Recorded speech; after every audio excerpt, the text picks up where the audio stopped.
সকালবেলা অনেক ঢেউ ঠেলে অনেক ঝাড়িয়ে কাটিয়ে সবে কলমের টুপিটি খুলেছি, অমনি ঝড়ের বেগে ঘরে ঢুকলো ভেঁপু। ঢুকেই বিনা ভূমিকায় বলে উঠল, কলম ঘষ্টানো রাখো পিসি, চলো একটু দক্ষিণেশ্বর ঘুরে আসা যাক। শুনে ভেঁপুর মুখের দিকে হাঁ করে তাকালাম। ভেঁপু হলো আমার বহু দূরের একটা সম্পর্কের ভাইপো, কিন্তু নিজের প্রতিভায় ভেঁপু আগ্রাসন অর্জন করে নিয়েছেন। আমার নিজের ভাইপো ভাইঝেরা কোনো দিনই হঠাৎ এসে পড়ে বলে ওঠে না, পিসি চট করে খানকত গরম পরোটা আর আলু ভাজা দাও তো। কখনোই বলে না যে গুছিয়ে ভাত খাবার সময় নেই, গুছিয়ে তোমার ঠাকুরকে আজকে ভাত খেতে দিতে বলো তো পিসি। কিন্তু ভেঁপু বলে, ভেঁপু এও বলে, পিসি আজ একটু জম্পেশ করে খেতে হবে বুঝলে, দুটো ভালো মন্দ রাঁধাও দেখি। কি বাজার হয়েছে, মাছ না মাংস?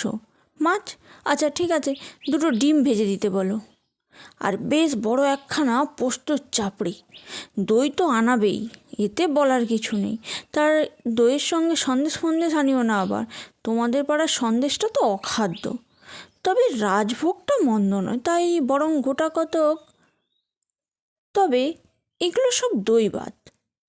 জম্পেশ করে বসবার সময় ভেঁপুর কদাচই হয়ে ওঠে, কারণ ভেঁপু সদাই ব্যস্ত।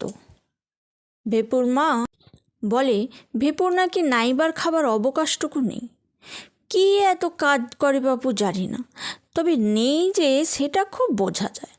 কারণ ভেঁপু যখনই আসে ঝড়ের বেগে, আবার চলেও যায় সেই একই ঝড়ের বেগের ভঙ্গিতে। ভাত বড় আসছি বলে 6 মাসের মতো আর হয়তো এলোই না। এমন ঘটনা ভেঁপুর ব্যাপারে আশ্চর্য নয় খুব একটা। এবারে তো প্রায় বছর খানেক পরে এলো। কিন্তু এসব তো পরিচিত। এটা কি, এই দক্ষিণেশ্বর ঘুরে আসা? প্রস্তাবটা যেন একটা হাতুড়ির ঘায়ের মতো এসে পড়ল। ভেঁপুকে প্রশ্ন করা কিন্তু ভেঁপু একদম পছন্দ করে না, অতএব সাধ্যপক্ষে তা থেকে বিরতই থাকি। কিন্তু এখন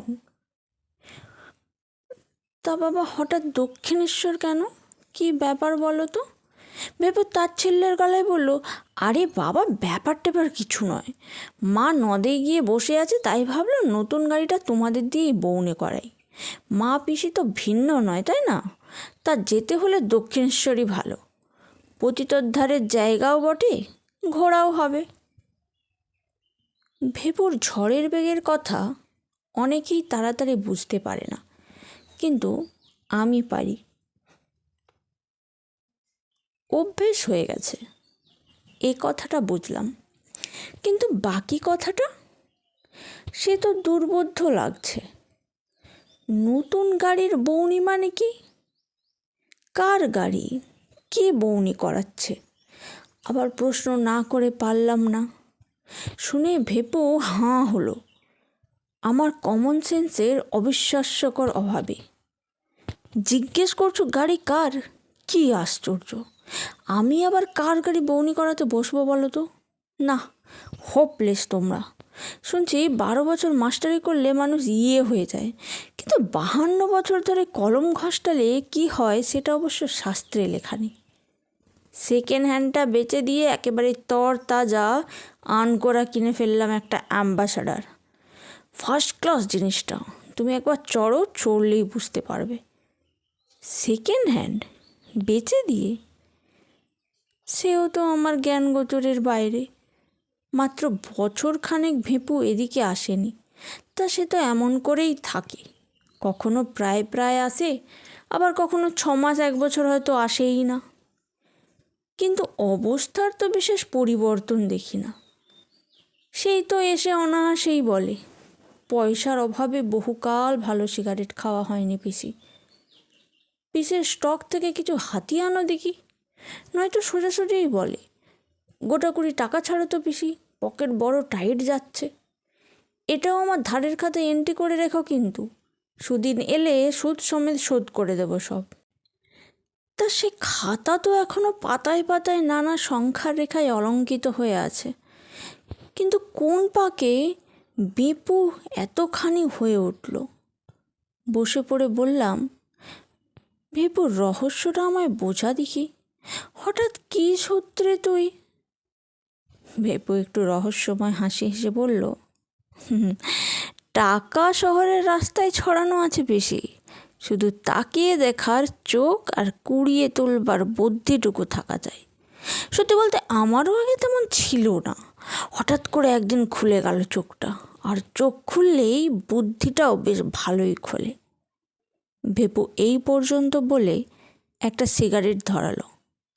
জানি না যতক্ষণ ওটা শেষ হবে ভেপু কথাটি কইবে কিনা, আর সেই শেষটা আঙুলের আগায় ছ্যাঁকা না পড়া পর্যন্ত হবে না।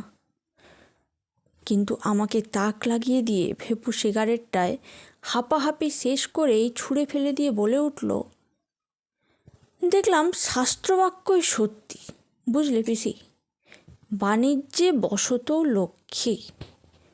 সিগারেটের রহস্য ভেদ হলো।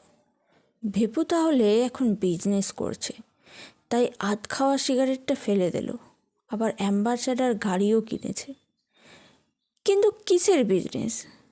ভেপু তেমনই রহস্যময় হাসি হেসে বলল, অর্ডার সাপ্লাইয়ের গো, কামধেনুকে ধানা সাপ্লাই করছি। শুনে মাথাটা আমার ঘুরে গেল। ভেপুর এক মামা না হঠাৎ পেয়েছি পেয়েছি করতে করতে পাগল হয়ে বেরিয়ে গেছিল। তাড়াতাড়ি উঠে পাখাটা জোর করে দিয়ে কাতর গলায় বললাম, ভেপু একটু খুলে বল তো, কামধেনুটা কি? ভেপু হাঁটি নাচিয়ে বলল, হোপলেস। কামধেনু মানে জানো না? ভাবো ভাবো, বুঝতে পারবে। তা দেখলাম এই জিনিসটাই এখন খুব দরকার, বুঝলে, তাই লুফে নিলাম ব্যবসাটা। এখন নিত্য নিয়ত লরি লরি ওয়াগন ওয়াগন ধামা সাপ্লাই করছে, বড় মেজো সেজো নট হাউস খুদে নানা আকারের ধামা। সব রকমের দরকার হয় তো, বুঝলে না? ও কি আবার পাখার রেগুলেটরটা কেন যাচ্ছ কেন? শেষ অবধি তো ঠেলেই দিয়েছ, আর কেন বাড়াচ্ছ? ভয় নেই বাবা, পাগল টাগল আমি হইনি। মাথা আইস ব্যাগের মতো ঠান্ডা আমার। যা বলছি আমি ঠিকই বলছি। ঠিক বলছে? Kamdhenu lorry lorry wagon wagon ধামা কিনছে। হতাশ হয়ে বললাম, তা হ্যাঁ রে বাবু, তোর কামধেনু এত ধামা নিয়ে কি করে? ভেপুর মুখে একটি অলৌকিক হাসি ঝলসে উঠল। ভেপুর দুই কাঁধে ঝলসে উঠল একটি কারুকার্যময় ঝাঁকুনি। ভেপু এখন ঝড়ের গতি ত্যাগ করে দীর্ঘ বিলম্বিত লয়ে বলল, তোমায় নিয়ে আর পারা গেল না পিসি। বলি, এটা তো জানো গাভীর সঙ্গে গোময়ের সম্পর্ক নিকট। কামধেনু স্বর্গীয় ধেনু হলেও গাভী তো বটে, আর খাচ্ছেন দাচ্ছেনও ভালো। তার মানে বুঝতেই পারছো, চাপা দিয়ে ফেলতে না পারলে যদি দেবতাদের নাকে সৌরভ পৌঁছে যায়, তাই চাপ দিয়ে ফেলা দরকার।